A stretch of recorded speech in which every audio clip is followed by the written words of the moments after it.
Well, it was a week marked by record COVID case numbers and high hospitalizations in Tarrant County. Today, it reported more than 1,500 new cases. An Arlington family knows firsthand the impacts of how fast the virus can spread, especially at gatherings. Fox 4's Stephen Dial is live with that story. Stephen?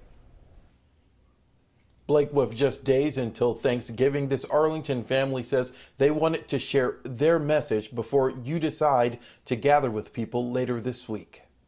And whenever she went to the hospital, it was devastating to all of us. We felt guilty for exposing her to the virus.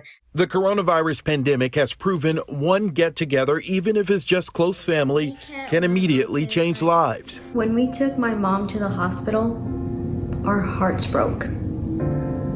We feel guilty for gathering. The Aragonez family in Arlington are no strangers to spending time together. Earlier this month, 12 of them gathered to celebrate a birthday. We don't go to restaurants. We don't really party. We all go to work and come home.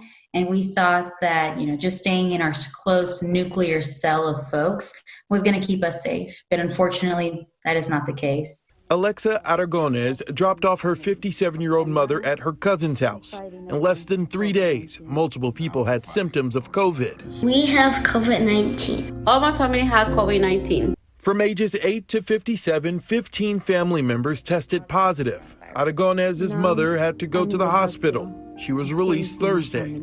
My mother is finally back home. She doesn't need oxygen, thankfully, but she still has pneumonia, and she still has pain in her chest, still doesn't have a taste or a sense of smell. Sunday, Tarrant County reported more than 1,500 new positive cases.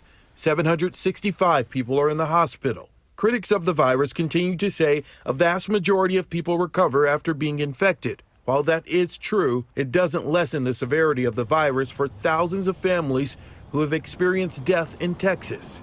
We know that the survival rate is very high, but one life lost is one too many. And many of those survivors are having long-term complications that will affect them for the rest of their life. With Thanksgiving days away, health officials want people to celebrate the holiday with only those who live in your home. Maintain your social distance. Use a mask that covers your nose and mouth. Wash your hands often. Please stay at home. Please protect yourself. It's real. And for our region, the bed capacity is at nearly 14% of COVID patients.